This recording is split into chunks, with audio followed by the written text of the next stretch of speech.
સૌને નમસ્કાર। હું અનિલ ધામેલિયા, કલેક્ટર વડોદરા। આપ સૌ વડોદરાવાસીઓને એક અપીલ કરવા માંગુ છું। આજે સાંજે બંગાળની ખાડી તરફથી આવતું ડીપ ડિપ્રેશન એમની તીવ્રતા વધતી જઈ રહી છે અને ખાસ કરીને જ્યારે કોસ્ટલ ભાગમાં આવશે ત્યારે એમના મોઇશ્ચરના કારણે એમની તીવ્રતા ખૂબ વધારે થવાની શક્યતાઓ છે। ખૂબ તેજ ગતિથી આગળ આવે છે એટલે આ કિસ્સાની અંદર વડોદરા જિલ્લાની અંદર ઘણા બધા ભાગોની અંદર ભારેથી અતિભારે વરસાદ પડવાની આગાહી છે। મોટાભાગે મોડી રાતના સમયથી લઈને આવતીકાલના સમય દરમિયાન આ આગાહી છે એટલે આવતીકાલે ખાસ કરીને આપણે તકેદારીના તમામ પગલાઓ લેવા જોઈએ। વિશેષ કરીને પવનની ગતિ પણ આ ડિપ્રેશનની સાથે વધારે છે એટલે 45થી લઈને 55 કિલોમીટર પર અવરની સ્પીડથી પવન પણ ફૂંકાવાની શક્યતાઓ છે। તમામ વડોદરાવાસીઓને મારી વિનંતી છે કે આગામી 24 કલાક દરમિયાન આપણા માટે વિશેષ કરીને સંકટ થોડું વધારે છે એટલે આપ વિશેષ કરીને સુરક્ષિત સ્થાન રહો, આપ પોતે સુરક્ષિત રહો એ માટેના તમામ પ્રયાસો આપણે કરવાના છે। તમામ શૈક્ષણિક સંસ્થાઓમાં આપણે આવતીકાલે રજા જાહેર કરી છે। આથી કોઈ પણ સંસ્થાન, ખાસ કરીને શૈક્ષણિક સંસ્થાન તો બંધ હોય છે, આ ઉપરાંત વોકેશનલ એજ્યુકેશનલ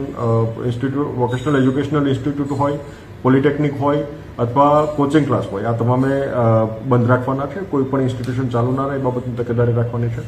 શક્ય હોય ત્યાં સુધી કંપનીઝ અને અન્ય એસ્ટાબ્લિશમેન્ટ વર્ક ફ્રોમ હોમ કરે એ દિશાનો પ્રયત્ન આપણે કરવાનો છે।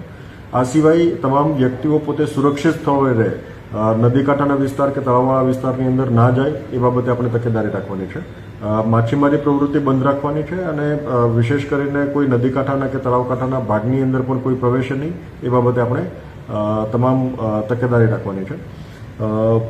વિશેષ કરીને કોઈ કોઝવેની અંદર પાણી ભરાતા હોય તો એ પાણી પણ આપણે ઓળંગીએ નહીં, એમને ક્રોસ કરવાનો પ્રયત્ન ના કરીએ, એ આપણે તકેદારી રાખીશું।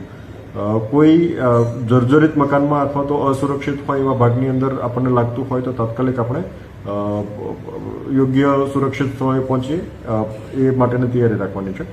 નીચાણવાળા વિસ્તારોની અંદર આવશ્યકતા જણાય, જે દરેક વખતે નદી કાંઠાના વિસ્તાર કે નીચાણવાળો વિસ્તાર હોય ત્યાં ફ્લડ થવાની શક્યતા હોય ત્યાં વહીવટીતંત્ર મારફતે પ્રિકોશનરી ઇવેક્યુએશનની પ્રક્રિયા પણ હાથ ધરવામાં આવી છે। આથી આપ સૌને પણ અપીલ છે કે આમની અંદર એમને સહયોગ આપે, જરૂરિયાત લાગે ત્યાં શિફ્ટિંગ આપણે કરવું જોઈએ જેથી કરીને છેલ્લા સમયે કોઈ મુશ્કેલી ના પડે। સમગ્ર disaster management machinery active mode ઉપર છે। સમગ્ર રાત્રિ દરમિયાન પણ આપણે કંટ્રોલ રૂમ પણ ઓપન રાખીશું, લોકો પણ સતત એક્ટિવ રહેવાના છે। આપણી સમગ્ર મશીનરી એક્ટિવ છે। જરૂરિયાત લાગે ત્યાં આપણે એનડીઆરએફ, એસડીઆરએફ, આર્મી કે એરફોર્સની મદદ પણ લઈશું।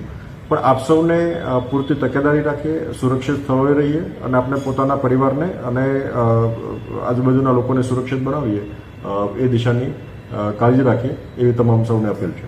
આભાર।